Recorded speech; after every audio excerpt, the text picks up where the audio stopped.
நபி தோழர்களை தௌஹீத் ஜமாத் எங்கயாவது திட்டுனுச்சா? இமாம்களை திட்டுனுச்சா? இமாம் ஷாஃபியை திட்டணுமா? இமாம் அபூ ஹனீஃபாவை திட்டணுமா? இமாம் மாலிக்கை திட்டணுமா? அஹ்மது பின் ஹம்பலை திட்டணுமா? எந்த இமாமையும் நாம திட்டுனது கிடையாது. எந்த நபி தோழரையும் நாம திட்டுனது கிடையாது. என்ன சொல்லுகிறோம்?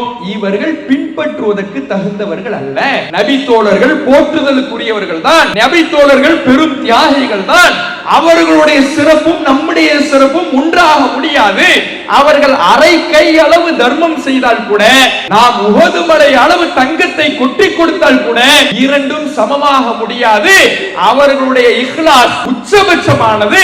அவர்கள் இறைவனுடைய பொருத்தத்தை பெற்றவர்கள், இறைவனால் சுவனத்துக்கு நன்மாராயம் சொல்லப்பட்டவர்கள் இருக்கிறார்கள். இதுல எல்லாம் தௌஹீத் ஜமாத்துக்கு எந்த மாற்று கருத்தும் இல்லை. மார்க்கம் அதை சொல்லுகிறது, நாமும் ஏற்றுக்கொள்கிறோம். அந்த நபி தோழர்களின் சிறப்புகளை மக்களுக்கு கொண்டு செல்கிறோம். அந்த நபி தோழர்கள் தான் நமக்கு திருமறை குர்ஆனை தொகுத்து கொடுத்தார்கள், மக்களுக்கு சொல்லுகிறோம். மாற்று கருத்தை இல்லை. எங்கே மாற்று கருத்து வருகிறது?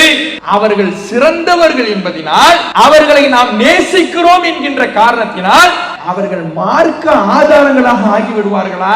அஸ்ஸலாமு அலைக்கும் வரஹ்மத்துல்லாஹி வபரகாத்துஹு. இந்த சத்திய முழக்க மாநாட்டில் இறை செய்தியை இறுக பற்றிய இப்ராஹிம் நபி என்ற தலைப்பு வழங்கப்பட்டிருக்கிறது. அல்லாஹ் ரப்பல் ஆலமீன் மனித சமுதாயத்தை படைத்து மனிதர்களை நல்வழிப்படுத்த வேண்டும் என்பதற்காக ஏராளமான இறை தூதர்களை இறைவன் இந்த உலகத்தில் நியமித்திருக்கிறான். இறைவன் தன்னுடைய வழிகாட்டுதல்களை, உபதேசங்களை, அறிவுரைகளை தனது தூதர்களின் வாயிலாக இந்த மக்களுக்கு ஒவ்வொரு காலகட்டத்திலேயும் அல்லாஹ் எடுத்துரைத்திருக்கிறார். இவ்வாறு இறை தூதர்களின் வாயிலாக அல்லாஹ்விடமிருந்து எந்த செய்தி மக்களுக்கானதாக வழங்கப்பட்டதோ அதைத்தான் இஸ்லாம் இறை செய்தி என்று வகைப்படுத்துகிறது. இந்த இறை செய்தி தான் இஸ்லாத்தின் மூல ஆதாரம். மார்க்கம் என்று நாம் ஒரு விஷயத்தை பின்பற்றுவதாக இருந்தால் அது இறை செய்தியின் அடிப்படையில் அமைந்ததாக இருக்க வேண்டும்.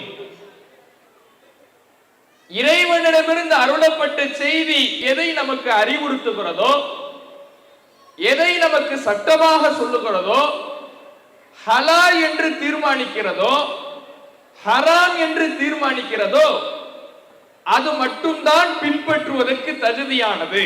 அதை தவிர்த்து வேறு யாருடைய சொந்த கருத்துக்களும் சுய கருத்துக்களும் மார்க்கத்தின் மூல ஆதாரங்களாக ஆகிவிடாது என்பதுதான் இஸ்லாம் நமக்கு சொல்லித் தருகின்ற அடிப்படையான கொள்கை. அல்லாஹ் ரப்பல் ஆலமீன் இதை சில காரண காரியங்களோடு நமக்கு எடுத்துரைக்கின்றான். திருமறை குர்ஆனிலே இறைவன் பேசுகிற பொழுது, அலா லில்லாஹி தீனுல் ஹாலிஸ், அறிந்து கொள்ளுங்கள், இந்த தூய்மையான இஸ்லாமிய மார்க்கம் அல்லாஹுக்கு சொந்தமானது. இந்த இஸ்லாத்திற்கு உரிமையாளன், இந்த இஸ்லாத்துக்கு சொந்தக்காரன், இந்த மார்க்கத்துக்கு பொறுப்பாளன் அல்லாஹ் மட்டும்தான் என்கின்ற அடிப்படையை இந்த வசனத்தின் மூலமாக அல்லாஹ் சொல்லி தருகிறான். மார்க்கத்துக்கு பொறுப்பாளன் அல்லாஹ் தான் என்றால் அதனுடைய பொருள் என்ன? இந்த மார்க்கத்தினுடைய உரிமை, இந்த மார்க்கத்தினுடைய ஒட்டுமொத்த அதிகாரம் எல்லாமே அல்லாஹ் ஒருவனுக்கு மட்டும்தான் உரித்தானது.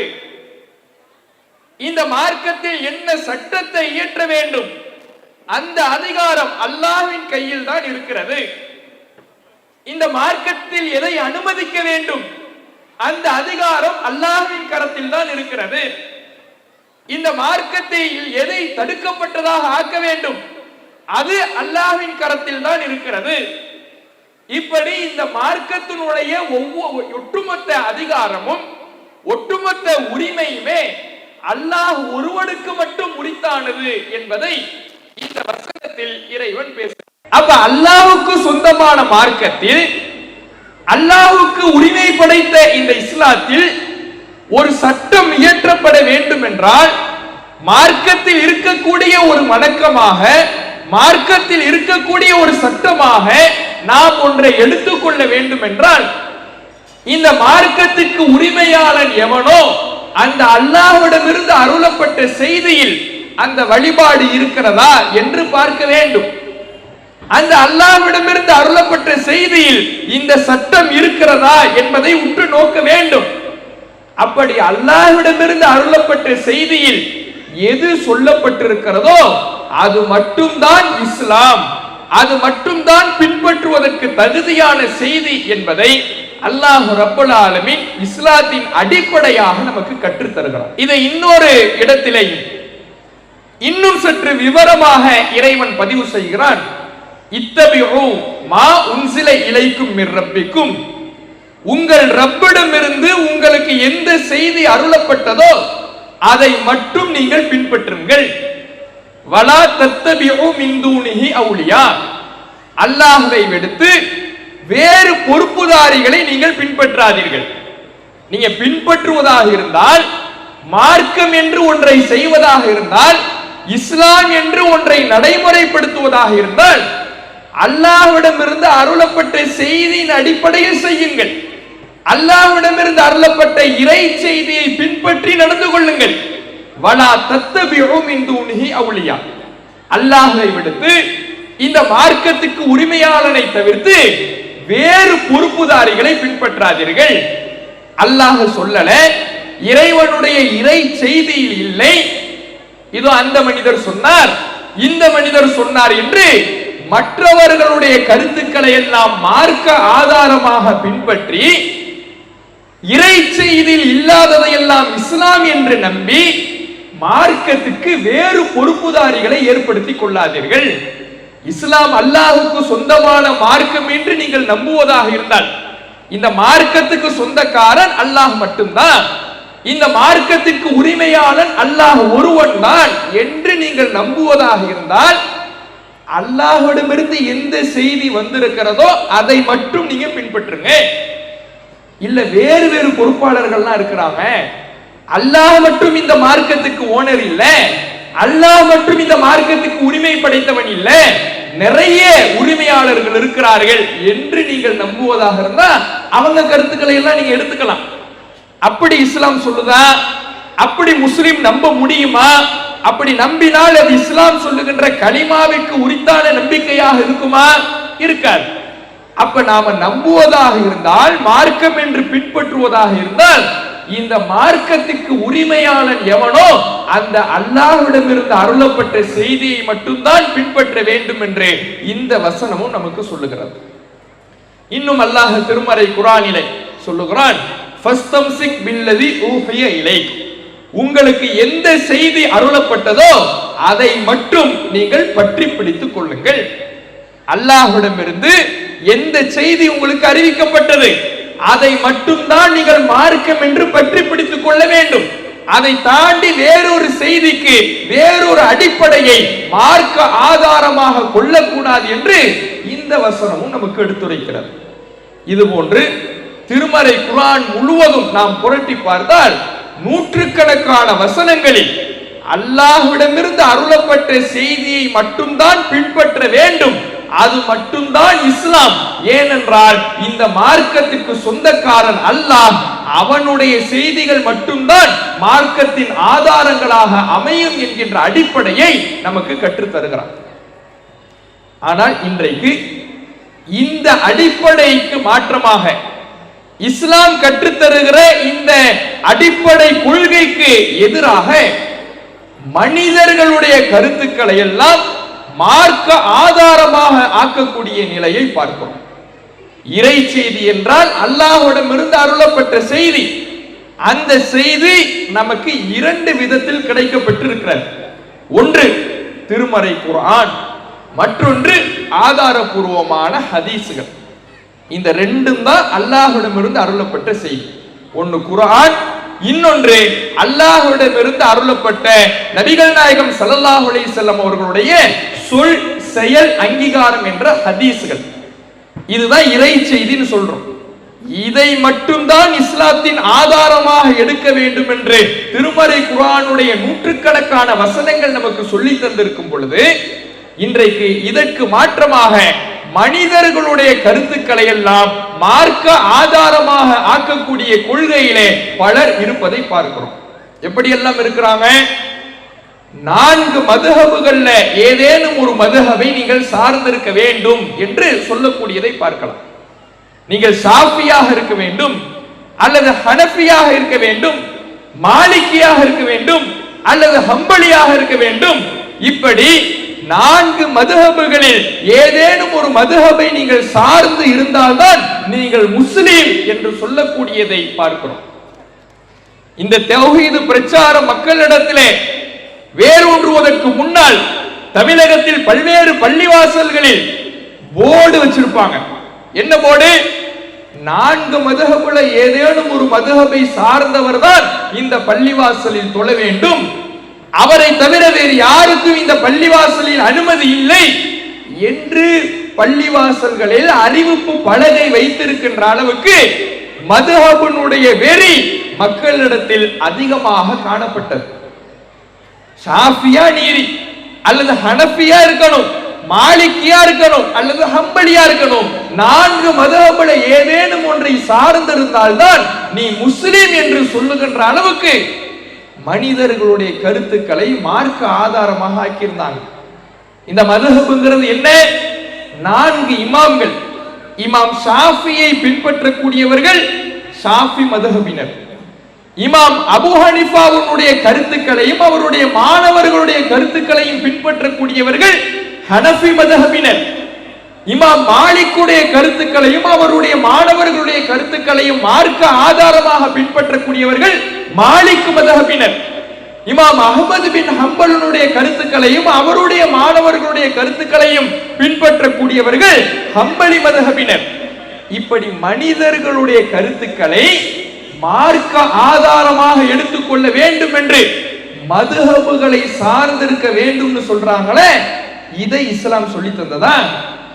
குர்ஆன் ஹதீஸ் மட்டும்தான் மார்க்கம், இறை செய்தி மட்டும்தான் இஸ்லாம், அல்லாஹ்விடமிருந்து அருளப்பட்ட செய்தியை மட்டும்தான் பின்பற்ற வேண்டும் என்று திருமறை குர்ஆனுடைய நூற்றுக்கணக்கான வசனங்களும் இஸ்லாத்தின் அடிப்படையும் நமக்கு சொல்லி தந்திருக்கும் பொழுது, இமாம் ஷாஃபியை பின்பற்றணும், இமாம் அபூ ஹனீஃபாவை பின்பற்றணும் என்று மனிதர்களுடைய கருத்துக்களை ஆதாரங்களாக முன்வைக்கிறாங்களே, இது இஸ்லாத்தின் அடிப்படையா? இது மார்க்கத்தினுடைய அடிப்படைக்கு உகந்த கொள்கையா?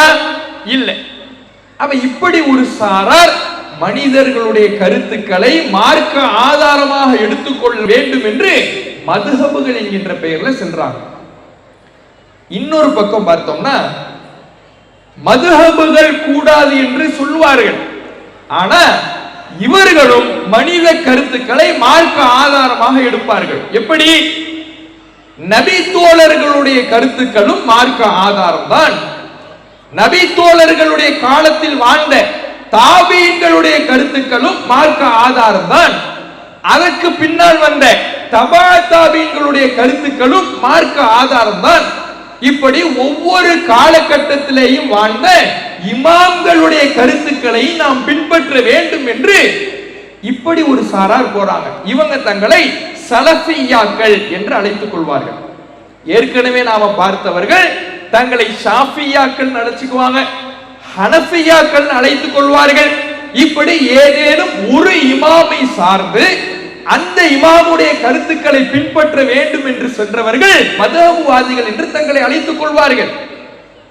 எல்லாரையும் பின்பற்றணும்னு போறாங்கல்ல, நபி தோழர்களை பின்பற்றணும், தாபீன்களை பின்பற்றணும், தபா தாபீன்களை பின்பற்றணும், ஒவ்வொரு காலகட்டத்திலும் வாழ்ந்த இமாம்களை பின்பற்ற வேண்டும் என்று கொள்கையை சொல்லுகிறார்களே, இவர்கள் தங்களை சலஃபியாக்கள் என்று அழைத்துக் கொள்வார்கள். இந்த 2 விதத்திலேயும் மனித கருத்துக்களை மார்க்கத்தினுடைய மூல ஆதாரங்களாக ஆக்கக்கூடியவர்களாக இன்றைக்கு மக்கள் மத்தியிலே இஸ்லாத்தின் அடிப்படைக்கு முரணாக வழிகட்ட கொள்கையை மக்கள் மத்தியிலே பிரச்சாரம் செய்து வருகிறார்கள். அப்ப இது எப்படி மார்க்க அடிப்படையில் சரியானதா, இது மார்க்கத்தினுடைய அடிப்படைக்கு உகந்ததா என்பதை நாம் முழுமையாக தெரிந்து கொள்ள வேண்டும். இஸ்லாத்தின் அடிப்படை என்பது இறை செய்தி மட்டும்தான், வஹி செய்தியை மட்டும்தான் பின்பற்ற வேண்டும். அல்லாஹ்வின் புறத்திலிருந்து அனுப்பப்பட்ட இறை தூதர்கள் இந்த மக்களுக்கு என்ன செய்தியை எடுத்துரைத்தார்களோ அதுதான் இறை செய்தி. நபிகள் நாயகம் ஸல்லல்லாஹு அலைஹி வஸல்லம் அவர்கள் அல்லாஹ்விடமிருந்து நமக்கு 2 செய்தியை தான் எடுத்துரைத்தார்கள். ஒன்று திருமறை குர்ஆன், மற்றொன்று ஹதீஸ்கள். இந்த 2 மட்டும்தான் பின்பற்றுவதற்கு தகுதியான செய்தியை தவிர வேறு எந்த தனி மனிதருடைய கருத்துக்களும் மார்க்க ஆதாரமாக ஆகாது என்ற இஸ்லாத்தின் அடிப்படையை நாம் புரிந்து கொள்ள வேண்டும். இது போன்ற வழிகேடை நோக்கி மனித கருத்துக்களை மார்க்க ஆதாரமாக ஆக்க வேண்டும் என்கின்ற கொள்கையை நோக்கி ஏன் செல்கிறார்கள் தெரியுமா? பொதுவாக ஒவ்வொரு காலகட்டத்திலும் வாழ்ந்த அசத்தியவாதிகளுடைய கொள்கையை பற்றி இறைவன் திருமறை குர்ஆனிலே பதிவு செய்கிற பொழுது அதில் ஒரு விஷயத்தை நாம புரிந்து கொள்ளலாம். என்ன விஷயம்? எப்போதெல்லாம் வழிகேடுகள் தோன்றுகிறதோ அதற்கு அடிப்படை காரணமாக ஒரு குறிப்பிட்ட நபரின் மீதோ அல்லது ஒரு குறிப்பிட்ட கூட்டத்தாரின் மீதோ வைக்கின்ற அளவுக்கு அதிகமான நேசம், அளவுக்கு அதிகமான பக்தி, இதுதான் வழிகேட்டை நோக்கி ஒவ்வொரு காலகட்டத்திலேயும் மக்களை அழைத்து சென்றிருக்கிறது. உதாரணமாக பார்த்தீங்கன்னா கிறிஸ்தவர்களை பற்றி குர்ஆன் பேசுகிறது. இந்த கிறிஸ்தவர்கள் யார்? நபி ஈசா அலைஹிஸ்ஸலாம் அவர்களுடைய காலத்தில் வாழ்ந்தவர்கள். ஈசா அலைஹிஸ்ஸலாம் அவர்களுடைய காலத்தில் அவர்கள் வாழ்ந்த சமயத்தில் அவரை இறை தூதராக ஏற்றுக்கொண்ட மக்கள் தான். ஆனால் காலப்போக்கிலே ஈசா நபி அவர்கள் இறைவனால் உயர்த்தப்பட்டதற்கு பிறகு தன்னை இறை தூதர் என்று வாதிட்ட ஈசா நபி அவர்களை அவர்கள் இறை தூதர் என்கின்ற அந்தஸ்தை தாண்டி வரம்பு மீறி புகழ ஆரம்பித்தார்கள். இவர் இறை தூதர் அல்ல, இவர் சாதாரண மனிதர் அல்ல, கடவுளின் குமாரர், இறைவனுடைய மகன் என்கின்ற அளவுக்கு ஈசா நபி அவர்களின் மீது எந்த அளவுக்கு நேசம் வைக்க வேண்டும் என்று மார்க்கம் சொல்லுகிறதோ அதை தாண்டி நேசம் என்கின்ற பெயரிலே பக்தியாக கண்மூடித்தனமாக மார்க்க வரையறையை மீறி அந்த ஈசா நபி அவர்களே சொல்லாத அளவுக்கு அந்த நபியை கடவுள் என்ற நிலைக்கு உயர்த்தினாங்க. அங்கேதான் கிறிஸ்தவம் என்கின்ற ஒரு வழிகேடு பிறந்தது. அதே போல கிறிஸ்தவர்களை பற்றி இறைவன் குர்ஆனிலே இன்னொரு இடத்தில் பேசுகிற பொழுது வல்லதீன இத்தஹது அஹ்பாரஹும் வ ருஹ்பானஹும் அர்பாபன் மின் தூனில்லாஹ், இவர்கள் எத்தகையவர்கள் என்றால் அல்லாஹ்வை விடுத்து தங்களுடைய மத குருமார்களையும் பாதிரிமார்களையும் கடவுள்களாக தேர்ந்தெடுத்துக் கொண்டவர்கள். இந்த கிறிஸ்தவர்கள் யூதர்கள் எல்லாம் எப்படிப்பட்டவர்கள் என்றால் தங்களுடைய மத குருமார்களையும் தங்களுடைய பாதிரிமார்களையும் கடவுள்களாக தேர்ந்தெடுத்துக் கொண்டவர்கள். கடவுள்களாக தேர்ந்தெடுத்துக் கொண்டாங்கன்னா அவர்களை யாராவது போய் இறைவன் சொன்னாங்களா? எந்த கிறிஸ்தவர்களாவது எந்த யூதர்களாவது தங்களுடைய மதகுருமார்களை பாதிரிமார்களை பார்த்து நீங்கள் தான் எங்களுடைய கடவுள் என்று சொன்னார்களா? அப்படி சொல்லல. அவர்களை எந்த அளவுக்கு மதிக்க வேண்டும் என்று மார்க்கம் சொன்னதோ அதை தாண்டி அதற்கு அதிகமாக அளவு கடந்து நேசிக்கிறோம் என்கின்ற பெயரிலே அந்த மதகுருமார்கள் என்னெல்லாம் சொன்னாங்களோ அதெல்லாம் மார்க்கம்னு நம்பினாங்க. மார்க்கம்னு நம்புறதா இருந்தா அல்லாஹ்வுடைய செய்தியை மட்டும் நம்பி இருக்க வேண்டும்.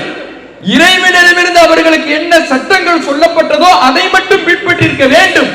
அப்படி பின்பற்றாமல் அவர்கள் தங்களுடைய தலைவர்களை தங்களுடைய மதகுருமார்களை எல்லாம் மனிதன் என்கின்ற அந்தஸ்தை தாண்டி இவர் என்ன சொன்னாலும் மார்க்க சட்டம் என்று நம்பிய காரணத்தினால், நேசம் என்கின்ற பெயரிலே பக்தி வைத்த காரணத்தினால், நேசத்தின் பெயரால் வரம்பு மீறிய காரணத்தினால் அவர்கள் வழிகேட்டுக்கு போனாங்கன்னு குர்ஆன் பேசுது. அப்ப இப்படி வரலாறு எந்த இடங்களில் எல்லாம் நல்ல மனிதர்களின் மீது நேசம் என்கின்ற பெயரிலே பக்தி வைத்து வரம்பு கடந்து செல்லுகிறார்களோ அங்கே வழிகேடு பிறந்திருக்கிறது என்று திருமறை குர்ஆன் சொல்லுகிறது. மக்கத்து இணை வைப்பாளர்கள் குறித்து கூட இறைவன் சொல்லுகிறார். இறைவன் திருமறை குர்ஆனிலே சொல்லுகின்ற பொழுது ஒமினன் நாசி மை யத்தஹிது மின் தூனில்லாஹி அந்தாதா, அல்லாஹ்வை விடுத்து இணை கடவுள்களை சில மக்கள் தேர்ந்தெடுத்துக் கொள்கிறார்கள். யுஹிப்பூனஹும் கஹுப்பில்லாஹ், அவர்கள் அல்லாஹ்வை எப்படி நேசிக்க வேண்டுமோ அதை போல அவர்கள் யாரையெல்லாம் இணை கடவுள்களாக தேர்ந்தெடுத்துக் கொள்கிறார்களோ அவர்களை நேசிக்கிறாங்க. அல்லாஹ்வின் மீது மனிதன் வைக்க வேண்டிய நேசம் தான் உச்சத்தில் இருக்கணும், முதல் தரத்தில் இருக்கணும். அது மாதிரி இவர்கள் யாரையெல்லாம் இணை கடவுள்களாக எடுத்துக் கொள்கிறார்களோ அவர்களின் மீது நேசம் வச்சிருந்தாங்க.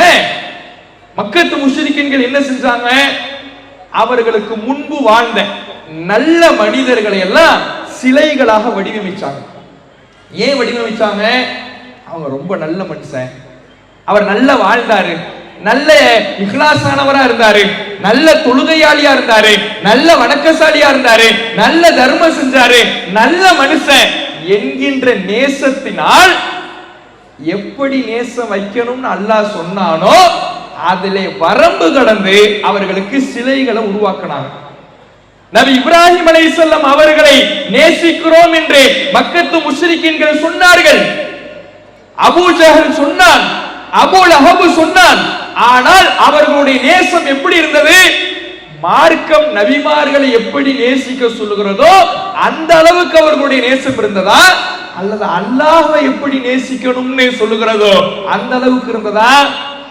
அல்லாஹ்வை எப்படி மார்க்கம் நேசிக்க சொல்லுகிறதோ அது போன்ற ஒரு பக்தியாக, வரம்பு கடந்த நேசமாக இந்த மனிதர்களின் மீது வச்ச காரணத்தினாலதான் இப்ராஹிம் நபிக்கு சிலை செஞ்சு காபாக்குள்ள வச்சிருந்தான், இஸ்மாயில் நபிக்கு சிலை செஞ்சு காபாக்குள்ள வச்சிருந்தான். அப்ப வழிகேடுகள் எங்கே தூங்குகிறது என்றால், ஒவ்வொரு காலகட்டத்திலேயும் வழிகேட்டினுடைய வரலாறை பார்த்தீர்கள் என்றால் நேசம் என்கின்ற பெயரிலே மனிதர்களின் மீது அளவு கடந்து செல்லுகிற பொழுது, வரம்பு கடந்து செல்லுகிற பொழுது, எந்த அளவுக்கு ஒரு மனிதனை நேசிக்க வேண்டும் என்று மார்க்கம் சொல்லுகிறதோ அந்த வரையறையை தாண்டி செல்லுகிற பொழுதுதான் வழிகேடுகள் பிறந்திருக்கிறது என்று குர்ஆனுடைய வரலாறு நமக்கு சொல்லித் தருகிறது. இப்போ இங்க வாங்க, இந்த இறை செய்தியை தாண்டி, வஹி செய்தியை தாண்டி மதுஹபுகளை பின்பற்றணும், நபி தோழர்களை பின்பற்றணும், இமாம்களை பின்பற்றணும் என்று மனித கருத்துக்களை மார்க்க ஆதாரங்களாக ஆக்குகிறார்களே, இவர்களுடைய நிலை என்ன? நாங்க நபி தோழர்களை நேசிக்கிறோம் தான் சொல்லுவாங்க, இமாம்களை நேசிக்கிறோம் தான் சொல்லுவாங்க, மதுஹப் இளைஞர்களை நாங்கள் போற்றுகிறோம் என்றுதான் சொல்லுவார்கள். அவர்களை பின்பற்ற கூடாது என்று நாம் சொன்னால் நாம் எல்லாம் அவர்களை திட்டுகிறோம்னு சொல்லுவாங்க. நபி தோழர்களை தௌஹீத் ஜமாத் எங்கேயாவது திட்டுனுச்சா? இமாம்களை திட்டுனுச்சா? மதுஹப் இமாம்களை, இமாம் ஷாஃபியை திட்டணுமா, இமாம் அபூ ஹனீஃபாவை திட்டணுமா, இமாம் மாலிக்கை திட்டணுமா, அஹ்மது பின் ஹம்பலை திட்டணுமா? எந்த இமாமையும் நாம் திட்டினது கிடையாது, எந்த நபி தோழரையும் நாம் திட்டினது கிடையாது. என்ன சொல்லுகிறோம்? இவர்கள் பின்பற்றுவதற்கு தகுந்தவர்கள் அல்ல, நபி தோழர்கள் போற்றுதலுக்குரியவர்கள் தான், நபி தோழர்கள் பெரும் தியாகிகள் தான், அவர்களுடைய சிறப்பும் நம்முடைய சிறப்பும் ஒன்றாக முடியாது. அவர்கள் அரை கை அளவு தர்மம் செய்தால் கூட, நாம் உஹது மலை அளவு தங்கத்தை கொட்டி கொடுத்தால் கூட இரண்டும் சமமாக முடியாது. அவர்களுடைய இஹ்லாஸ் உச்சபட்சமானது. அவர்கள் இறைவனுடைய பொருத்தத்தை பெற்றவர்கள், இறைவனால் சுவனத்துக்கு நன்மாராயம் சொல்லப்பட்டவர்கள் இருக்கிறார்கள். இதுல எல்லாம் தௌஹீத் ஜமாத்துக்கு எந்த மாற்று கருத்தும் இல்லை. மார்க்கம் அதை சொல்லுகிறது, நாமும் ஏற்றுக்கொள்கிறோம். அந்த நபி தோழர்களின் சிறப்புகளை மக்களுக்கு கொண்டு செல்கிறோம். அந்த நபி தோழர்கள் தான் நமக்கு திருமறை குர்ஆனை தொகுத்து கொடுத்தார்கள், மக்களுக்கு சொல்லுகிறோம். மாற்று கருத்தை இல்லை. எங்கே மாற்று கருத்து வருகிறது? அவர்கள் சிறந்தவர்கள் என்பதனால், அவர்களை நாம் நேசிக்கிறோம் என்கின்ற காரணத்தினால், அவர்களை மீது நாம் நேசம் வைத்திருக்கிறோம் என்ற ஒரு அடிப்படை காரணத்தினால அவர்கள் மார்க்க ஆதாரங்களாக ஆகிவிடுவார்களா? மார்க்கத்தில் பின்பற்றுவதற்கு தகுதியானவர்களாக ஆகிவிடுவார்களா? குர்ஆனை எப்படி பின்பற்றுகிறோமோ, ஹதீஸ்களை எப்படி பின்பற்றுகிறோமோ, அதுபோல ஒரு நபி தோழர் அவருடைய சொந்த கருத்து மார்க்க ஆதாரம் அப்படி ஆயிடுமா? ஒரு இமாம் அவருடைய சொந்த கருத்து மார்க்க ஆதாரம் அப்படி ஆயிடுமா? ஆகாது. இந்த அங்கீகாரத்தை அல்லாஹ் கொடுக்கல, சிறப்பித்திருக்கிறான். அவர்கள் சிறந்தவர்கள், நீதிமிக்கவர்கள், நேர்மையானவர்கள், இறைவனுடைய பொருத்தத்துக்குரியவர்கள், பின்பற்ற தகுந்தவர்களா? இல்ல. பின்பற்றுவதற்கு தகுந்த செய்தி அல்லாஹுடைய இறை செய்தி மட்டும்தான் என்பதைத்தான் தௌஹீது ஜமாத் சொல்லுது. ஆனா இவங்க என்ன செய்யறாங்க?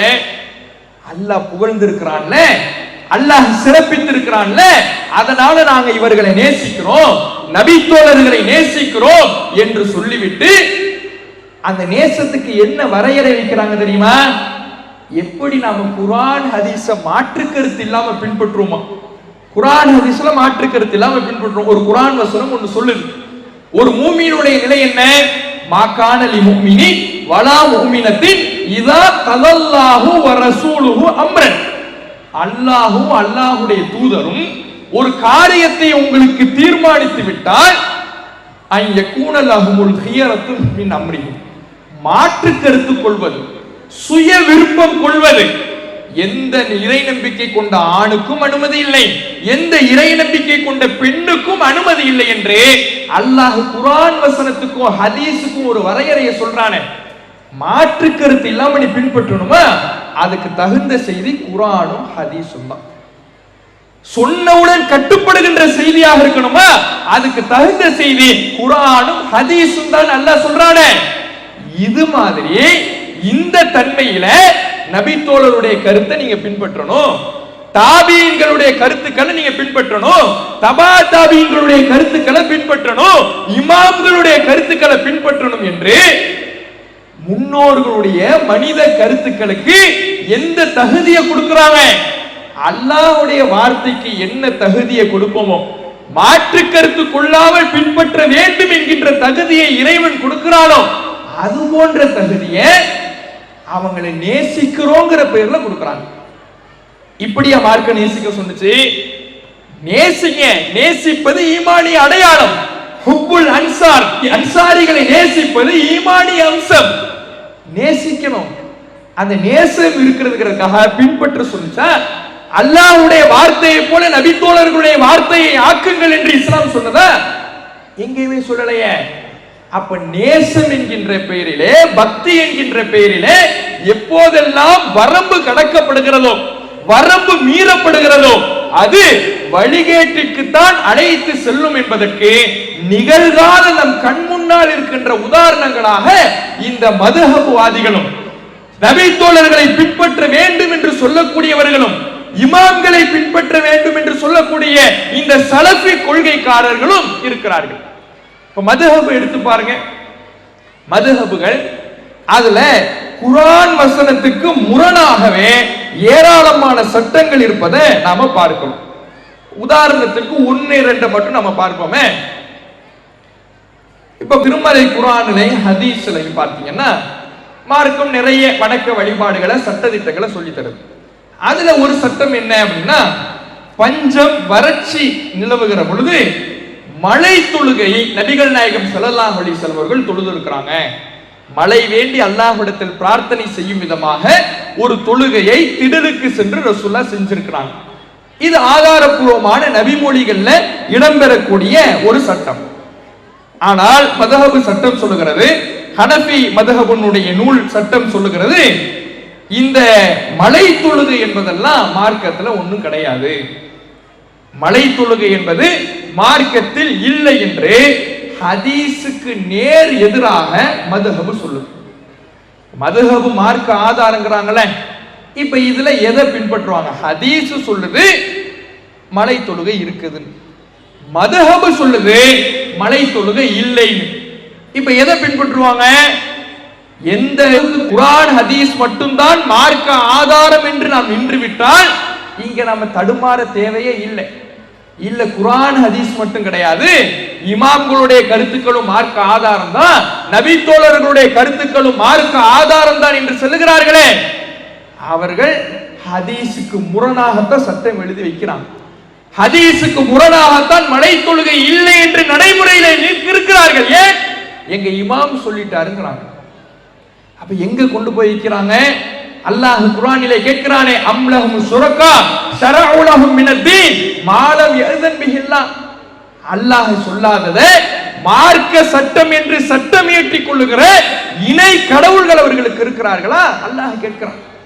நீங்க அவர் சொன்னா மார்க்கம், இவர் சொன்னா மார்க்கம், இந்த இமாம் சொன்னா மார்க்கம், அந்த இமாம் சொன்னா மார்க்கம், நபி தோழர்களுடைய கருத்துக்கள் மார்க்கம்னு பின்பற்றீங்களே, அவர்களுக்கெல்லாம் ஏன் அதிகாரத்தை கொடுத்துட்டீங்களா? எனக்கு சமமாக்குறீங்களா? இணை கடவுள்களாக ஆக்குறீங்களான்னு அல்லாஹ் கேட்கிறானே. அதற்கு தகுந்தவாறு இன்றைக்கு இந்த மதுஹப்வாதிகள் என்கின்ற பெயரிலே ஹதீஸுக்கு நேர் மாற்றமாக போய்கிட்டு இருக்கிறாங்களே. இன்னும் தெளிவாக எல்லோரும் அறிந்து கொள்ளுகின்ற வகையில உதாரணம்னா, இன்னைக்கும் நீங்க ஹனஃபி மதுஹப் பள்ளிகளுக்கு போனீங்கன்னா மகரிபு தொழுகிறதுல மகரிபு தொழுகைக்கு பாங்கு டைம் போட்டிருப்பாங்க. உதாரணத்துக்கு 6:30 அப்படின்னு போட்டிருக்காங்க. பாங்கு 6:30க்கு. இக்காமத்து இப்ப மற்ற பள்ளிகள்லாம் பார்த்தீங்கன்னா அதுல இருந்து ஒரு 10 நிமிடம் வச்சிருப்பாங்க. ஏன்? சுன்னத்து தொழுவதற்கு இடைவெளி விடணுங்கிறதுக்காக. ஆனா ஹனஃபி மதுஹபினுடைய பள்ளிக்கு போய் பார்த்தீங்கன்னா உடன் எழுதி வச்சிருப்பாங்க. 6:30க்கு பாங்கு, இக்காமத்து எப்ப? பாங்கு முடிஞ்ச உடனே. ஏன்? ஹனஃபி மதுஹபினுடைய சட்டத்தின் அடிப்படையில் மகரிபுக்கு முன் சுன்னத்து என்பது கிடையாது. அவர்களுடைய அதாவது ஹிதாயா என்ற புத்தகத்திலே எழுதி வச்சிருக்கிறாங்க, வலா யுத்தனஃபலு பஅதல் குரூபி கப்லல் ஃபர்ல். சூரியன் மறைந்ததற்கு பின்னால் தொழக்கூடிய அந்த மகரிபு தொழுகைக்கு ஃபர்லுக்கு முன்னால, மகரிபு தொழுகையினுடைய ஃபர்லுக்கு முன்னால எந்த சுன்னத்தான தொழுகையும் கிடையாது. மகரிபுக்கு பாங்கு சொல்லிட்டாங்கன்னா நீங்க கடமையான தொழுகையை தான் நிறைவேற்றணும்னு ஹனஃபி மதுஹப் நூல்ல எழுதி வச்சிருக்கிறாங்க. அதனாலதான் இன்றைக்கு ஹனஃபி மதுஹப் பள்ளிகள்ல கேப் விட மாட்டாங்க. பாங்குக்கு இக்காமத்துக்கும் பாங்கு சொன்னாங்களா உடனே மகரிபுனுடைய இக்காமத்து. ஆனா ஹதீஸ் என்ன சொல்லி தருது? நபிகள் நாயகம் ஸல்லல்லாஹு அலைஹி வஸல்லம் அவர்கள் சஹாபாக்களுக்கு கட்டளையாகவே போடுறாங்க, மக்களுக்கு அறிவிப்பு செய்யறாங்க. சல்லு கபலல் மக்ரிப், சல்லு கபலல் மக்ரிப், சல்லு கபலல் மக்ரிப். மக்ரிபுக்கு முன்னால் நீங்கள் தொழுவுங்கள், மக்ரிபுக்கு முன்னால் தொழுவுங்கள் என்று அல்லாஹ்வுடைய தூதர் அவர்கள் மக்களுக்கு வலியுறுத்தி சொன்ன ஒரு சுன்னத்தாக, அதிகம் அல்லாஹ்வுடைய தூதர் அவர்கள் மக்களுக்கு வலியுறுத்தி சொன்ன ஒரு சுன்னத் தொழுகையாக மக்ரிபுக்கு முன்னால் தொழுகின்ற 2 ரக்காத் சுன்னத் தொழுகை இருக்கிறது. ஆதாரபூர்வமான சஹீஹான ஹதீஸ்ல ரசூலுல்லாஹ்வுடைய கட்டளையாக வந்திருக்கும் பொழுது இன்றைக்கும் மதுஹப்வாதிகள் இமாம் சொல்லிட்டாரு, ஹிதாயா புத்தகத்தில் இருக்கிறது, மதுஹப் நூல்ல எழுதப்பட்டிருக்கிறது என்று சுன்னத் தொழுகையை புறக்கணித்து வராங்களே. இது இஸ்லாத்தின் அடிப்படைக்கு உகந்த கொள்கையா? அல்லாஹ் கேட்கிறான் இல்லையா, அத்துஅல்லிமுனல்லாஹ பீதீனிக்கும், அல்லாஹ்வுடைய மார்க்கத்தை நீங்க அவனுக்கே கத்துக் கொடுக்கிறீங்களா? இஸ்லாம்ங்கிறது அல்லாஹ்வுடைய மார்க்கம். இதுல எதை செய்யணும் செய்யக்கூடாது தெளிவாக உங்களுக்கு இறை செய்தியாக வழங்கப்பட்டு விட்டது. அதைத்தான் நீங்க பின்பற்றணும். இல்ல அவர் சொன்னாரு, இந்த இமாம் சொல்லியிருக்கிறாரு, ஹனஃபி மதுஹப்ல சுன்னத் இல்லைன்னு எழுதி வச்சிருக்கிறாங்கன்னா அப்ப அல்லாஹ் சொன்னது தப்பா? அல்லாஹ்வுக்கே நீங்க மார்க்கத்தை கத்துக் கொடுக்கிறீங்களான்னு அல்லாஹ் கடுமையான எச்சரிக்கை வார்த்தையோடு சொல்லுகிறானே. அப்ப எவ்வளவு பெரிய இறைவனுடைய கண்டனத்துக்குரிய கொள்கை என்பதை நாமே இதிலிருந்து தெரிந்து கொள்ளலாம். அப்ப இப்படி இந்த மதுஹப்கள் என்பது குர்ஆன் ஹதீஸுக்கு நேர் முரணான சட்டங்களை எழுதி வைத்திருக்கக்கூடிய நூல்களாக இருக்குது. இப்ப என்ன தெரியுமா கேட்பாங்க, இந்த வழிகெட்ட கொள்கையில் இருக்கக்கூடியவர்கள் எல்லாம் ஆதாரத்தை முன்வைக்கவே மாட்டாங்க. இப்ப நாம ஒவ்வொன்றுக்கும் ஆதாரம் சொன்னோம். குர்ஆன் ஹதீஸை மட்டும்தான் பின்பற்றணும். என்ன ஆதாரம்? அல்லாஹ் குர்ஆன்ல சொல்லக்கூடிய வசனங்களை நம்முடைய உரையின் ஆரம்பத்திலேயே பட்டியலாக சொன்னோம். இறை செய்தி மட்டும்தான் பின்பற்றுவதற்கு தகுதியான செய்தி என்பதற்கு நூற்றுக்கணக்கான குர்ஆன் வசனங்கள் இருக்கிறது. ஆதாரங்களை சொன்னோம்ல. இது மாதிரி நபி தோழர்களை பின்பற்றணும்னு சொல்றவங்களோ, இமாம்களை பின்பற்றணும்னு சொல்றவங்களோ, மதுஹப்களை பின்பற்றணும்னு சொல்றவங்களோ, இவங்களை எல்லாம் பின்பற்றுறதுக்கு என்னப்பா ஆதாரம்? இவர்கள்ட்ட 1000 தவறுகள் இருக்குது.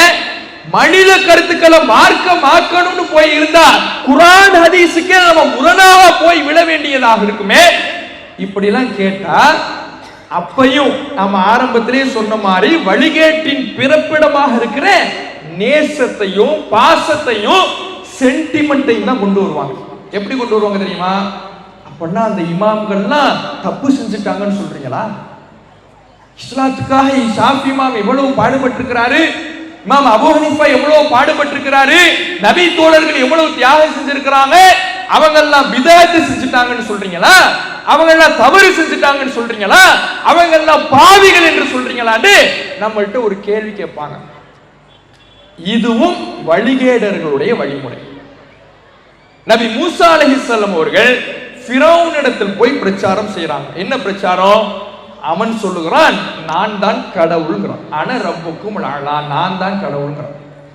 மூசா நபி ஒரு கொள்கையை முன்வைக்கிறாங்க, நீ எல்லாம் கடவுள் இல்ல, அல்லாஹ் தான் கடவுள், இறைவன் என்பவன் அல்லாஹ் ஒருவன் தான் என்கின்ற கொள்கையை மூசா நபி அவர்கள் முன்வைக்கிறாங்க.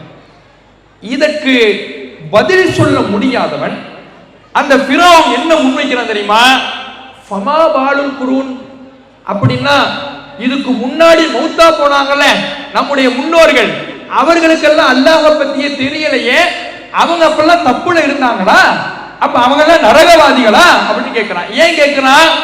சுற்றி இருந்த மக்களை தூண்டி விடுவதற்காக, அவர்களை அவர்களுடைய சென்டிமெண்ட் தூண்டுவதற்காக. இந்த நேரத்துல மூசா நபி ஆமா அவங்க எல்லாம் நரகத்துக்குரியவங்க தான் சொல்லிட்டாங்க. அப்படி சொல்லல மூசா நபி, அப்படி சொல்லிட்டாங்கன்னா அந்த வார்த்தையை மூசா நபிக்கு எதிராக திருப்ப வேண்டும் என்பதற்காக ஒரு சென்டிமெண்ட்டை தூண்டி விடுறான் ஃபிரௌன். அப்படின்னா முன்னோர்களுடைய நிலைமை எல்லாம் என்ன? மூதாதையர்கள் நரகத்துக்கு போவாங்கன்னு சொல்றீங்களா? அவர்கள் எல்லாம் வழிகேடர்கள் சொல்றீங்களா அப்படின்னு கேட்கலாம். இன்னைக்கு அதைத்தான் இந்த மதஹபவாதிகளும் சலஃபிகள் தங்களை சொல்லக்கூடியவர்களும் சொல்லிக்கிட்டு இருக்கிறாங்க. என்னப்பா ஆதாரம்? குர்ஆன் ஹதீஸ பின்பற்றுறதுக்கு ஆதாரம் சொல்றோம்ல, அது மாதிரி நபித்தோழரை பின்பற்றுறதுக்கு ஆதாரம் சொல்லு, இமாம்களை பின்பற்றுவதற்கு ஆதாரம் சொல்லு, அவர்களுடைய கருத்துக்களுக்கு மாற்று கருத்து கொள்ள கூடாதுங்கிறதுக்கு ஆதாரம் சொல்லுன்னு கேட்டா அப்ப அவங்க எல்லாம் தப்புல இருந்தாங்கன்னு சொல்றீங்களா? இதுக்கு மூசா நபி அவர்கள் கொடுத்த பதில் தான் பொருத்தமான பதில். மூசா நபி அவர்கள் குறித்து எந்த முடிவையுமே சொல்லல. என்ன தெரியுமா சொன்னாங்க? அது பற்றி இல்முஹா இந்த ரப்பி, அவங்கள பத்தி ஞானம் அல்லாஹ் பார்த்துக்குவான். அவங்க சொர்க்கவாசியா நரகவாசியா, அவங்களுக்கு நன்மையா தீமையா, அவங்க செஞ்சது சரியா தப்பா, இதையெல்லாம் அல்லாஹ் பார்த்துக்குவான். அதுக்குள்ள நம்ம போக தேவையில்லை, நம்ம கொள்கை சரியா தப்பா அதுக்குள்ள வாங்கன்னு ஃபிரௌனை அழைச்சிட்டு வந்தாங்க. இதைத்தான் இன்றைக்கு இருக்கக்கூடிய வழிகட்ட சிந்தனையை பிரச்சாரம் செய்கின்ற மதுஹபவாதிகளும் சலஃபி கொள்கையினரும் அப்ப அவங்க எல்லாம் தப்பு செஞ்சிட்டீங்களான்னு ஒரு சென்டிமெண்ட்டை ஆதாரமாக கொண்டு வருவதை பார்க்கிறோம். அப்ப எங்கெல்லாம் ஆதாரம் திருமறை குர்ஆனிலிருந்தும் ஹதீஸ்களிலிருந்து முன்வைக்கப்படாமல் சென்டிமெண்ட்டும் நேசமும் மட்டும் முன்வைக்கப்படுகிறதோ அங்கேயே நாம் உஷாராகி கொள்ள வேண்டும். இது வழிகேட்டை நோக்கி அழைத்து செல்லுகிற கொள்கை. இதுல ஆதாரம் இல்ல, உணர்ச்சி தான் இருக்குது. அவங்க எப்படிப்பட்டவங்க தெரியுமா? அவங்க எவ்வளவு பெரிய தியாகிகள் தெரியுமா? எவ்வளவு பெரிய சிறப்பிற்குரியவர்கள் தெரியுமா? அவங்க எவ்வளவு பெரிய புகழுக்குரியவர்கள் தெரியுமா? இறைவனுடைய திருப்பொருத்தத்திற்குரியவர்கள் தெரியுமான்னு சிறப்புகளாக பட்டியலிடப்பட்டால் இந்த கொள்கையில் ஆதாரம் இல்லை என்பதை புரிந்து கொள்ள வேண்டும். இதுதான் இன்றைக்கு மதுஹபுவாதிகள்கிட்டையும் சலஃபி கொள்கையினரிடத்திலையும் இருக்கிறது. அடுத்தது பாருங்க, திருமறை குர்ஆன் இன்னொரு அடிப்படையும் நமக்கு கற்றுத்தருகிறது. என்ன அடிப்படை? நாம் ஒரு விஷயத்தை பின்பற்றும் பொழுது, ஒரு சட்டத்தை பின்பற்றும் பொழுது, மார்க்கம் என்று ஒன்றை நாம் செய்யும் பொழுது அதற்கு அல்லாஹ்விடத்தில் செய்தது குறித்து பேசுவதற்கு மறுமை நாளிலே நிறுத்தப்படும் பொழுது ஆதாரத்தை தான் கை காட்ட வேண்டுமே தவிர ஆட்களை கை காட்டவே கூடாது. இது இஸ்லாம் கற்றுத்தருகிற அடிப்படை. மறுமையில நமக்கு அல்லாஹ் கேட்கிறான், மஹரிபுக்கு முன்னாடி சுன்னத் தொழுதில எந்த அடிப்படையில் தொழுது? அல்லாஹ் இந்த இருக்க ஹதீஸ் ரசூலுல்லாஹ் சொன்னாங்க, அல்லாஹ்வுடைய தூதர் அவர்கள் எங்களுக்கு கட்டளை போட்டாங்க, அந்த ஹதீஸை நான் படிச்சேன், அந்த ஹதீஸ்ல மஹரிபு தொழுகுமாறு எனக்கு கட்டளையிடப்பட்டிருந்துச்சு, அதனால நான் தொழுதேன் இப்படின்னு சொன்னா இந்த ஆதாரத்தை நாம் முன்வைத்தால் நாம மறுமையில தப்பிச்சுக்கலாம். நபர்களை முன்னிறுத்தணும்னு வைங்க, ஆதாரத்தை குர்ஆனின் ஹதீஸின் என்ற ஆதாரத்தை முன்வைக்காமல் நபர்களை கை காட்டணும்னா, அல்லாஹ் எனக்கு ஒண்ணுமே தெரியாது, எனக்கு எதுவுமே தெரியாது, நான் குர்ஆனையும் பார்க்கல ஹதீஸையும் பார்க்கல, இதோ அபூ ஹனீஃபா இமாம் சொல்லி தந்தாரு, அதனால நான் செஞ்சேன். இப்படி நபர்களை கை காட்டணும்னு வைங்க, அதுக்கு அல்லாஹ்விடத்துல எந்த மன்னிப்புமே கிடையாது, எந்தவித எக்ஸ்கியூஸுமே கிடையாது. அல்லாஹ்விடத்துல அது தண்டனைக்குரிய பெரும் பாவமாக திருமறை குர்ஆன் நமக்கு எடுத்து சொல்லுது. அல்லாஹ்வுடைய முன்னிலையில் நாம் நிறுத்தப்படும் பொழுது நம் சார்பாக அல்லாஹ்விடத்தில் நாம் செய்ததற்கு திருமறை குர்ஆனிலிருந்தும் ஹதீஸ்களிலிருந்தும் ஆதாரங்கள் தான் எடுத்து சொல்லப்பட வேண்டுமே தவிர, இந்த நபர் செய்தார், அந்த நபர் செய்தார், நபி தோழர் செய்தார், இமாம் செய்தார் என்று நபர்களை கை காட்டினோம் என்றால் நம்முடைய சேருமிடம் நரகமாக அமைந்தது. அல்லாஹ் திருமறை குர்ஆனிலே இந்த அடிப்படையும் நமக்கு சொல்லித் தருகிறான். யௌம துகல்லபு உஜூஹுஹும் ஃபின்னார், நரகத்தில் சில முகங்கள் நாளை மறுமை நாளிலே போட்டு புரட்டப்படும். அவர்கள் சொல்வார்கள், யா லைத்தனா அத்தஅனல்லாஹ வ அத்தஅனர் ரசூலா, உலகத்துல நான் வாழ்ந்தப்ப அல்லாஹ் ரசூலுக்கு மட்டும் கட்டுப்பட்டு இருக்கணும். அல்லாஹ் ரசூலுக்கு மட்டும் கட்டுப்பட்டு இருக்கணும்னா என்ன அர்த்தம்? குர்ஆன் ஹதீஸ்ங்கிற ஆதாரத்தின் அடிப்படையில் மட்டும் நான் நின்றிருக்க வேண்டும். அப்படி நான் நிக்கிறேன், அப்படி நான் இல்ல. குர்ஆன் ஹதீஸ் என்ற ஆதாரத்தின் அடிப்படையிலே என்னுடைய கொள்கையை அமைத்துக் கொள்ளவில்லை. இன்னா தஅனா சாதத்தனா வ குபரானா ஃபஅல்லூன சபீலா, எங்களுடைய முன்னோர்களுக்கு நான் கட்டுப்பட்டேன், எங்களுடைய மூதாதையர்களுக்கு நான் கட்டுப்பட்டேன், அதனால நான் வழிகேட்டுல வீழ்ந்து நரகத்துல வந்து கிடக்கிறேன். நபர்களை கை காட்டினோம் என்றால், இவரை பின்பற்றின அவரை பின்பற்றின ஆட்களை கை காட்டினோம் என்றால் அல்லாஹ்விடத்தில் அது ஏற்றுக்கொள்ளப்படாது. நீ எந்த ஹதீஸ் அடிப்படையில் பின்பற்றின, எந்த குர்ஆன் வசனத்தின் அடிப்படையில் பின்பற்றின, அதை நாம் சிந்திக்கிறோம், அதை யோசிக்கிறோம், அதை ஆய்வு செய்கிறோம். அது ஒரு உண்மையிலேயே அல்லாஹ்வுடைய பார்வையில் தவறாகவே இருந்தால் கூட நமக்கு ஒரு கூலி அல்லாஹ் தந்துருவான். சரியாக இருந்தா 2 கூலி. நாம ஆய்வு செஞ்சது, நாம யோசிச்சு பார்த்தது, நம்முடைய சிந்தனையிலே அசை போட்டது அல்லாஹ்வுடைய பார்வையில் உண்மையிலே தவறாக இருந்தால் கூட அதற்கு 1 கோடியை அல்லாஹ் தந்து விடுவான். நாம தப்பா செஞ்சிருந்தா கூட 1 கோடி கிடைச்சிடும். எப்ப ஆதாரத்தை அல்லாஹ்ட்ட காட்டணும்னா, அந்த ஆதாரத்தில் நாம தப்பா புரிஞ்சிருந்தா கூட 1 கோடி. ஆனா ஆளை கை காட்டணும்னு வைங்க, இவர் செஞ்சாரு, அபூ ஹனீஃபா செஞ்சாரு, ஷாஃபி செஞ்சாரு, இப்னு உமர் செஞ்சாரு, அந்த நபி தோழர் செஞ்சாரு, இந்த நபி தோழர் செஞ்சாருன்னு ஆட்களை கை காட்டினோம்னா இவர்களை நான் பின்பற்ற சொன்னா,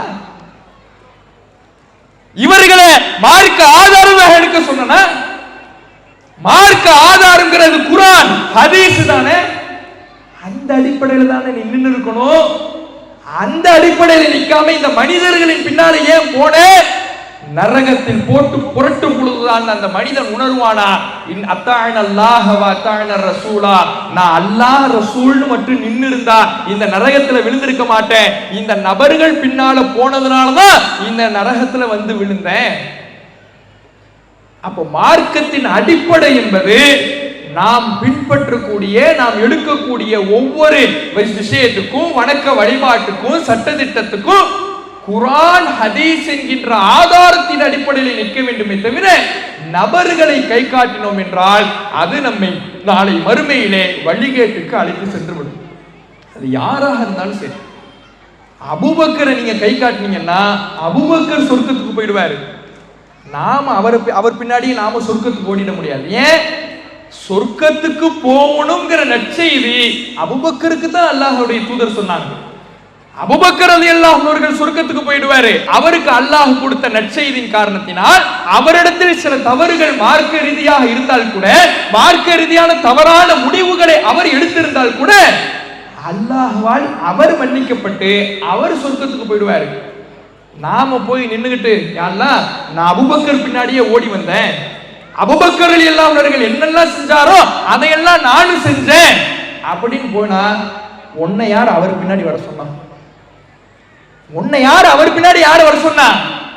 அவருக்கு சொர்க்கம், அவர் சொர்க்கத்துக்கு போயிட்டாரு, அவருக்கு சொர்க்கம்னு நான் அப்பவே நீ தீர்மானிச்சுட்டேன். அவர் தவறான எடுத்த முடிவை எல்லாம் கூட நான் மன்னிச்சுட்டேன். உன்னை யார் அவர் பின்னாடி வர சொன்னா? நான் சொன்னா குர்ஆன்ல இருக்குதா, ஹதீஸ்ல இருக்குதா? இப்படி அபூபக்கர் ரலியல்லாஹு அவர்களை கை காட்டிட்டு, உமர் ரலியல்லாஹு அவர்களை கை காட்டிட்டு நாம போயிட முடியாது, அவர்கள் சென்று விடுவார்கள். நாம் அல்லாஹ்விடத்தில் தப்பிக்க வேண்டும் என்றால் குர்ஆன் ஹதீஸ் என்கின்ற அடிப்படையிலே தான் நிற்க வேண்டுமே தவிர ஆதாரங்களுக்கு தான் கை காட்ட வேண்டுமே தவிர நபர்களை நோக்கி நாம் கை காட்டி அல்லாஹ்விடத்தில் தப்பித்துக் கொள்ளவே முடியாது என்ற இந்த அடிப்படையையும் நாம தெரிந்து கொள்ள வேண்டும். ஏன்னா இதெல்லாம் இந்த மதுஹபுகளுக்கும் சலஃபி கொள்கைக்கும் எதிரான இஸ்லாம் சொல்லக்கூடிய அடிப்படையாக இருக்கு. அடுத்தது, எவ்வளவு சிறப்பிற்குரியவர்களாக இருந்தாலும் அவர்களுடைய சொந்த கருத்துக்கள் மார்க்க ஆதாரமாக ஆகாது. இதுக்கு மிகச்சிறந்த எடுத்துக்காட்டு நபி இப்ராஹிம் அலைஹிஸ்ஸலாம் தான். நம்ம இறை செய்தி இருக்கப்பற்றி இப்ராஹிம் நபின்னு ஏன் தலைப்பு கொடுத்திருக்கிறோம்னா, இப்ராஹிம் நபி இறைவனால் இறைநேசர் என்று புகழப்பட்ட தூதர், அல்லாஹ்வுடைய உற்ற தோழர். வத்தஹதல்லாஹு இப்ராஹிம கலீலா, அல்லாஹ் இப்ராஹிம் நபியை உற்ற தோழனாக எடுத்துக்கொண்டான் என்று குர்ஆன்ல அல்லாஹ்வே அவர் இறைநேசர்னு சாட்சி கூறுகிறான், சான்றளிக்கிறான். அப்படிப்பட்ட இப்ராஹிம் நபி அவராக சொந்தமாக இந்த மார்க்கத்தில் ஒரு விஷயத்தை நுழைச்சிட முடியுமா, அல்லது அவர் சொந்த கருத்தை இந்த மார்க்கத்தின் பேரால சொல்லிட முடியுமான்னு கேட்டா அதுக்கான அனுமதியோ அதிகாரமோ இப்ராஹிம் நபிக்கே கிடையாது. இன்னைக்கு மதுஹபுகளை பின்பற்றவங்களும் நபி தோழர்களை பின்பற்றவங்களும் அவங்களா எவ்வளவு சிறந்தவங்க தெரியுமா, எவ்வளவு பெரிய நல்லடியார்கள் தெரியுமாங்கிறாங்கல்ல. நல்லடியார் என்பது அவருடைய மறுமை வாழ்வை காப்பாற்றுமே தவிர நம்ம அவரை பின்பற்ற வேண்டும் என்பதற்கு எந்த உத்தரவாதமும் எந்த ஆதாரமும் கிடையாது. அதற்கு உதாரணம் இந்த பேனர்லயே அந்த வசனத்தை போட்டிருக்கிறோம். என்ன, நபி இப்ராஹிம் அலைஹிஸ்ஸலாம் அவர்கள் காபாவை கட்டுறாங்க. அல்லாஹ்வுடைய கட்டளையின் பேர்ல காபாவை கட்டுறாங்க. காபா பள்ளிவாசல், இறை இல்லம். இந்த இறை இல்லத்துல என்ன செய்யணும்? இன்னைக்கு நம்ம ஒரு பள்ளிவாசலை கட்டுறோம். எதுக்காக கட்டுறோம்? தொழுகிறதுக்காக, வணங்குறதுக்காக, வழிபடுவதற்காக கட்டுறோம். காபாவை கட்டிட்டார், இப்ப எப்படி வணங்குறது, எப்படி அல்லாஹ்வை வழிபடுவது? அல்லாஹ்விடத்துல இப்ராஹிம் நபி கேட்கிறார், அரினா மனாசிக்கனா, இறைவா நாங்கள் எப்படி வணங்கி வழிபட வேண்டும் என்கின்ற வணக்க வழிபாட்டு முறைகளை எங்களுக்கு கற்றுத்தாயா ரப்பே என்று அல்லாஹ்விடத்தில் கேட்கிறார் இப்ராஹிம் நபி. அவர் ஒரு இறை நேசருங்கிறதுனால, அல்லாஹ்வுடைய உற்ற தோழருங்கிறதுனால அவருடைய சொந்த கருத்து மார்க்க ஆதாரமாக ஆக்கிவிட்டார் அவர் இல்லையே. அப்ப இறை நேசர் என்பதோ நல்லடியார் என்பதோ அல்லாஹ்வுடைய கூலியை பெற்றவர் என்பதோ சொர்க்கத்துக்கான நன்மாராயத்தை பெற்றவர் என்பதோ மார்க்க ஆதாரமாக அவர்களை ஆக்கிவிடாது. அல்லாஹ்வால் புகழப்பட்ட இப்ராஹிம் நபியினுடைய சொந்த கருத்து கூட மார்க்க ஆதாரமாக ஆகிவிடாது என்று குர்ஆன் நமக்கு அடிப்படையை கற்றுத்தரும் பொழுது, இப்ராஹிம் நபியினுடைய சொந்த கருத்து மார்க்கத்தினுடைய சட்டதிட்டமாக ஆகிவிடாது என்று குர்ஆன் நமக்கு சொல்லித் தரும் பொழுது, அபூபக்கர் ரலியல்லாஹு அவர்களுடைய சொந்த கருத்து மார்க்க ஆதாரம் ஆயிடுமா? அப்படி ஆயிடும்னு சொன்னா இப்ராஹிம் நபியை விட அபூபக்கர் ரலியல்லாஹு அவர்கள் சிறந்தவரா? இப்ராஹிம் நபியை விட உமர் ரலியல்லாஹு அவர்கள் சிறந்தவரா? இப்ராஹிம் நபியை விட இமாம் அபூ ஹனீஃபா சிறந்தவரா? இப்ராஹிம் நபியை விட இமாம் ஷாஃபி சிறந்தவரா? அப்ப இவ்வளவு சிறப்பு பெற்ற இப்ராஹிம் நபியினுடைய சொந்த கருத்தை மார்க்க ஆதாரமாக ஆகிடாதுங்கிற அடிப்படையை குர்ஆன் கற்றுத்தரும் பொழுது, இந்த மனிதர்களுடைய கருத்துக்கள் எல்லாம் எப்படி மார்க்க ஆதாரமாக ஆகும் என்பதை நாம சற்று சிந்தித்து பார்க்க வேண்டும். அப்ப இந்த அடிப்படை இஸ்லாம் கற்றுத்தருகிற இத்தனை அடிப்படைகளுக்கும் முரணாகத்தான் இந்த மனித கருத்துக்களை மார்க்கமாக்குகிற மதுஹபுகளின் பெயராலும் சலஃபி கொள்கை என்கின்ற பெயராலும் மனித கருத்துக்களை மார்க்கமாக்குகிற கொள்கை மக்கள் மத்தியிலே முன்வைக்கப்படுகிறது. இதிலே முன்வைக்கப்படுவது அனைத்துமே ஆதாரங்கள் எதுவுமே முன்வைக்கப்படுவது கிடையாது. சென்டிமெண்ட்டும் அவர்களின் மீது வைக்கக்கூடிய பக்தியும் தான் முன்வைக்கப்படுதே தவிர மார்க்க வரம்பை மீறிய நேசம் தான் முன்வைக்கப்படுதே தவிர ஆதாரங்கள் இதற்கு எதுவுமே முன்வைக்கப்படுவது கிடையாது. ஏன்? அதுக்கு ஆதாரமே கிடையாது. குர்ஆன் ஹதீஸை மட்டும்தான் பின்பற்றணும்னு ஒரு அடிப்படையை சொல்லி தரும் பொழுது, நூற்றுக்கணக்கான வசனங்கள் அதற்காக ஆதாரங்களாக அமைந்திருக்கும் பொழுது மனிதர்களை பின்பற்றணும்னு அல்லாஹ் சொல்லி கொடுப்பானா? அப்படி அல்லாஹ் எந்த இடத்துலையும் சொல்ல மாட்டான். ஆதாரம் இல்லைங்கிற காரணத்தினாலதான் இது போன்ற சென்டிமெண்ட்டையும் தங்களுடைய பக்தியையும் முன்வைக்கிறார்களே தவிர இதற்கு எந்த ஒரு மனித கருத்துக்களை மார்க்க ஆதாரமாக ஆக்குவதற்கு எந்த ஒரு ஆதாரமும் குர்ஆனிலேயும் இல்லை, ஹதீஸ்லையும் இல்லை. இதை நாம சற்று புரிந்து கொள்ள வேண்டும். அப்ப மாற்று கருத்து இல்லாமல் நாம ஒரு செய்தியை பின்பற்றுகிறோம் என்றால் அது குர்ஆனும் ஆதாரபூர்வமான நபிமொழிகளும் தான். அதுதான் மாற்று கருத்துக்கு அப்பாற்பட்ட செய்தி. ஒரு மனிதருடைய கருத்தை மாற்று கருத்து இல்லாமல் பின்பற்ற வேண்டும் என்று சொல்லுகிறோம் என்றால் அது அந்த கருத்தை நாம அல்லாஹ்வுடைய வார்த்தைக்கு நிகராக ஆக்குகிறோம் என்று பொருள். இந்த சமயத்துல ரொம்ப ஒரு அறிவுபூர்வமா சிந்திச்சு கேள்வி கேட்கிற மாதிரி ஒரு கேள்வி கேட்பாங்க. என்ன கேள்வி? இன்றைக்கு இந்த சலஃபி கொள்கையை பின்பற்றுகிறோம் என்று சொல்லக்கூடியவர்கள் அவர்கள் இந்த கேள்வி கேட்கிறாங்க. இது இவங்க இன்னைக்கு கேட்ட கேள்வி இல்லை. இதற்கு முன்பாக மதுஹப்வாதிகளும் இதே கேள்வியை தான் கேட்டாங்க. என்ன கேள்வி கேட்டாங்க? நபித்தோழர்களுடைய கருத்துக்களை நாங்க மார்க்க ஆதாரமாக கொள்ளக்கூடாது, இமாம்களுடைய கருத்துக்களை மார்க்க ஆதாரமாக கொள்ளக்கூடாது, தௌஹீத் ஜமாத்தினுடைய கருத்தை மட்டும் நாங்க மார்க்க ஆதாரமாக கொள்ளணுமா அப்படிம்பாங்க. இங்க தௌஹீத் ஜமாத் இங்கு பேசுற ஒவ்வொருவருடைய கருத்தையும் ஆதாரமாக கொள்ளுங்க அப்படின்னு நான் சொல்றோம். நாங்க பேசுகிற கருத்துக்களை எல்லாம் ஒரு புக்கா எழுதி இதை நீங்க என்ன பண்ணுங்க, இந்த பக்கத்துல இதற்கான ஆதாரம் இருக்குதுன்னு சொல்றோம். இங்க எதை முன்வைக்கிறோம்? குர்ஆன் வசனத்தை முன்வைக்கிறோம், ஹதீஸ்களை முன்வைக்கிறோம். அந்த குர்ஆன் வசனமும் ஹதீஸும் சொல்லுகின்ற முடிவுகளை முன்வைக்கிறோம். இதில் ஒரு மாற்று கருத்து கொள்ளுகிறார் என்றால் அது அவருடைய உரிமை. மாற்று கருத்துக்கு அப்பாற்பட்ட கருத்தை இந்த தௌஹீத் ஜமாத்தில் நாங்கள் சொல்லுகிறோம் என்று முன்வைக்கவே இல்லை. இது மனிதர்களால் ஆன ஜமாத். இந்த மனிதர்களால் ஆன ஜமாத்துல குர்ஆனை நாங்கள் முன்வைக்கிறோம், ஹதீஸை முன்வைக்கிறோம். இங்கு சொல்லப்படுகிற கருத்தில் ஒருவர் மாற்று கருத்து கொள்ளலாம், கொள்வார். அப்படி கொண்டதுனாலதான் மாற்று கருத்துல இருக்கக்கூடியவர்கள் இந்த ஜமாத்துக்கு அப்பாற்பட்டு இருக்கிறாங்க. இந்த கருத்தை எங்களால ஏத்துக்க முடியலைன்னு போயிடுறாங்க. இந்த கருத்தை எங்களுக்கு ஏற்றுக்கொள்ளக்கூடிய வகையில் இருக்குது. ஏன்னா குர்ஆன்ல இருக்குது, ஹதீஸ்ல இருக்குதுன்னு இருக்கக்கூடிய மக்கள் இந்த ஜமாத்துல பயணிக்கிறாங்க. அப்ப மாற்று கருத்து கொள்ளக்கூடாதுன்னு சொல்லவே இல்லை. ஒருவருக்கு தௌஹீத் ஜமாத் காட்டக்கூடிய ஆதாரத்துல, குர்ஆன் வசனத்துல, ஹதீஸ்ல மாற்று கருத்து இருக்கு, ஏற்றுக்கொள்ள முடியல அப்படின்னா இந்த ஜமாத்தின் அடையாளத்தை சட்டையை கழட்டுற மாதிரி கழட்டி போட்டுட்டு அவர் போய்கிட்டே இருப்பார். அது மாதிரி இந்த மதுஹபுகள் என்பது இதே தரத்தில் அமைந்ததுதான், சலஃபி கொள்கை என்பது இதே தரத்தில் அமைந்ததுதான் என்று சொல்லுகிற திராணி சலஃபி கொள்கையினருக்கும் மதுஹப்வாதிகளுக்கும் இருக்குதா? அப்படி கிடையாது. ஏன் அவங்க என்ன சொல்றாங்க? இந்த சலஃபி கொள்கைக்கு முரண்பட்டாலே வழிகேடு, நரகத்துக்கு கொண்டு போய் சேர்த்துறோம். மதுஹபுகளுக்கு முரண்பட்டாலே அது வழிகேடு, நரகத்துக்கு கொண்டு போய் சேர்த்து விடும் என்று சொல்கிறார்கள். அப்ப அப்படியா தௌஹீத் ஜமாத் சொல்லுது? இந்த ஜமாத்து சொல்லக்கூடியது ஆதாரத்தை தான் முன்வைக்கிறோம், குர்ஆன் வசனத்தை தான் முன்வைக்கிறோம், ஹதீஸை தான் முன்வைக்கிறோம். இங்க யாரும் சொந்த கருத்தை சொல்வது கிடையாது, சுய கருத்தை சொல்வது கிடையாது, சோக கருத்தை சொல்வது கிடையாது. அப்படி உங்களுக்கு தோன்றினால் அதுல மாற்று கருத்து கொண்டீங்கன்னா நீங்க இந்த ஜமாத்தினுடைய அடையாளத்தில் இருக்க வேண்டும் என்கின்ற அவசியம் இல்லை. ஜமாத்தினுடைய அடையாளத்தோடு தான் சுவனத்துக்கு போக வேண்டும் என்பது கிடையாது. மாற்று கருத்து கொள்கிறீர்களா, கொண்டு கொள்ளுங்கள். இது மாதிரி சொல்லுகிற திராணி சலஃபி கொள்கையினருக்கும் மதுஹப்வாதிகளுக்கும் இருக்குமா? கிடையாது. அவங்க அதுக்கு மாற்று கருத்தை கொள்ளக்கூடாது.